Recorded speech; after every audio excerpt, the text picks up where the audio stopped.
اعوذ باللہ من الشیطان الرجیم، بسم اللہ الرحمن الرحیم۔ پروفیسر صاحب نے پوچھا، آپ کے کتنے بچے ہیں؟ میں نے کہا 3۔ انہوں نے پھر پوچھا، ان کی عمریں کیا ہیں؟ میں نے جواب دیا 9 سال، 7 سال اور 3 سال۔ یہ سن کر انہوں نے کہا، پھر تو یقیناً آپ یونیورسٹی سے واپسی پر ان کے لیے کچھ نہ کچھ لے کر جاتے ہوں گے۔ میرے اس بات میں جواب دینے پر انہوں نے پھر استفسار کیا کہ آپ ان چیزوں کو ان میں کیسے تقسیم کرتے ہیں؟ میں نے کہا، میرا ایک بیٹا اور 2 بیٹیاں ہیں، اور چونکہ بیٹا بڑا ہے اس لیے میں اپنی لائی ہوئی تمام چیزیں اس کے حوالے کر دیتا ہوں اور اس سے کہتا ہوں کہ انہیں آپس میں بانٹ لو۔ یہ سن کر پروفیسر صاحب نے فرمایا، اگر آپ کو کسی دن یہ پتہ چلے کہ آپ کا صاحبزادہ آپ کی لائی ہوئی چیزیں آپ کی ہدایت کے مطابق تقسیم نہیں کرتا یا انہیں بانٹنے میں انصاف سے کام نہیں لیتا تو آپ کیا کریں گے؟ میں نے ہنستے ہوئے کہا، اگر کبھی ایسا ہوا تو اس کا حال تو بہت آسان ہے، میں اگلی بار اس کو صرف اسی کا حصہ دوں گا اور بیٹیوں کا حصہ انہیں خود الگ سے دے دیا کروں گا۔ یہ جواب سن کر پروفیسر صاحب کے چہرے پر ایک معنی خیز مسکراہٹ ابھری اور انہوں نے ایک ٹھنڈی سانس بھرتے ہوئے کہا، آپ کی اس بات میں وہی فلسفہ کار فرما ہے جس کی بنیاد پر اللہ تعالیٰ نے اپنی عنایات تقسیم کرنے کا فارمولہ بنا رکھا ہے۔ اللہ تعالیٰ آپ کو جو رزق اور نعمتیں عطا فرماتا ہے وہ صرف اور صرف آپ کے لیے نہیں ہوتی، ان میں بہت سے لوگوں کا حصہ ہوتا ہے، اور جب تک آپ وہ حصہ ان حقداروں تک پوری ایمانداری اور انصاف سے پہنچاتے رہتے ہیں، آپ کو وہ حصہ اسی تناسب سے ملتا رہتا ہے، اور آپ بھی دنیا کی نظر میں مالدار، سیٹھ، جاگیردار اور سرمایہ دار بنے رہتے ہیں۔ لیکن جب اس تقسیم میں کوتاہی یا بد اعتدالی ہوتی ہے تو اللہ تعالیٰ آپ کو صرف آپ کے حصے تک محدود کر دیتا ہے اور اس ریل پیل سے محروم کر دیتا ہے۔ پھر وہ رب کریم وہ رزق یا تو ان لوگوں تک براہ راست پہنچانا شروع کر دیتا ہے یا اس رزق کی تقسیم کے لیے کوئی نیا ڈسٹریبیوٹر مقرر کر دیتا ہے اور دنیا سمجھتی ہے کہ یہ سیٹھ دیوالیہ ہو گیا ہے۔ اسی دوران یہ باتیں بھی سننے میں آتی ہیں کہ فلاں کے بیٹے پر اللہ تعالیٰ کا بہت کرم ہے، دن دگنی رات چوگنی ترقی کر رہا ہے، دنوں میں کروڑ پتی ہو گیا ہے۔ یہ وہی شخص ہوتا ہے جسے رب کریم نے آپ کو ہٹا کر آپ کی جگہ نیا ڈسٹریبیوٹر مقرر کر دیا ہوتا ہے۔ دیکھا جائے تو اللہ تعالیٰ کی تقسیم کا یہ معاملہ صرف رزق تک ہی محدود نہیں، اس میں عزت، سکون، امن اور آسانیاں بھی شامل ہیں۔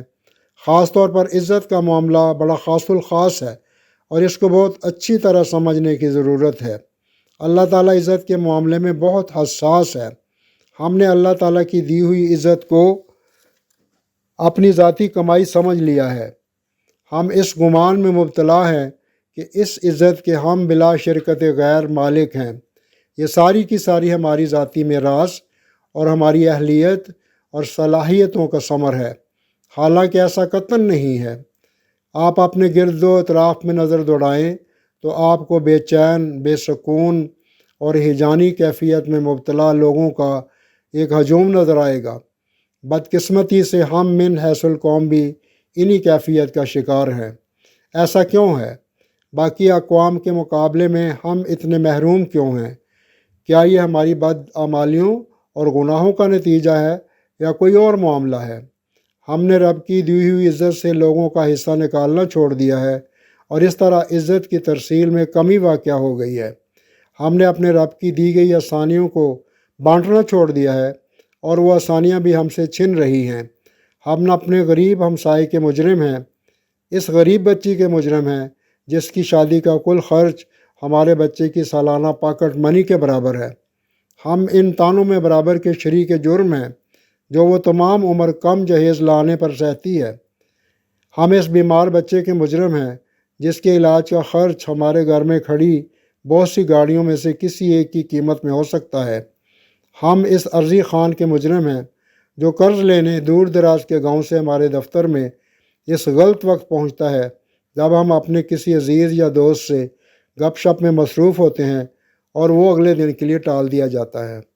ہم اس گھریلو ملازمہ کے مجرم ہیں جس کا بیٹا ہمارے گھر کھڑی ٹوٹی سائیکل، پرانے کپڑوں اور جوتوں کو حسرت کی نگاہ سے دیکھتا ہے، جنہیں نہ ہم استعمال کرتے ہیں اور نہ ہی کسی اور کو دینے کی ہمت رکھتے ہیں۔ اس اجتماعی بے چینی، بے سکونی، بے برکتی اور ہیجان سے نکلنے کا بس ایک ہی راستہ ہے۔ ہمیں اپنے روزمرہ کے رویوں کو بدلنا ہوگا۔ ہمیں یہ سمجھنا پڑے گا کہ مخلوق کی عزت دراصل اس کے خالق کی عزت اور مخلوق سے پیار دراصل اس کے خالق سے پیار ہے۔ کیا ہم ان اقوام کا مقابلہ کر سکتے ہیں جہاں انسان تو انسان، جانور بھی اپنے حصے کی عزت، پیار اور سہولیات کا حصہ پوری ایمانداری اور دھڑلے سے وصول کرتا ہے؟ جب ہم پیار کی جگہ نفرت، عزت کی جگہ حقارت اور بخشش کی بجائے محرومیوں کا بھی وپار کریں گے تو پھر ہمیں یقین کر لینا چاہیے کہ وہ خالق دو جہاں جلد یا بدیر ہمیں ہٹا کر کوئی نیا ڈسٹریبیوٹر مقرر کر دے گا۔ ہماری ویڈیوز کو دیکھنے کا بہت زیادہ شکریہ، اور ہماری آپ سے گزارش ہے کہ ہمارے چینل کو سبسکرائب کر لیں، بیل آئیکن کو دبا دیں تاکہ ہماری ہر نئی اپلوڈ ہونے والی ویڈیو کا بر وقت نوٹیفیکیشن آپ کو ملتا رہے۔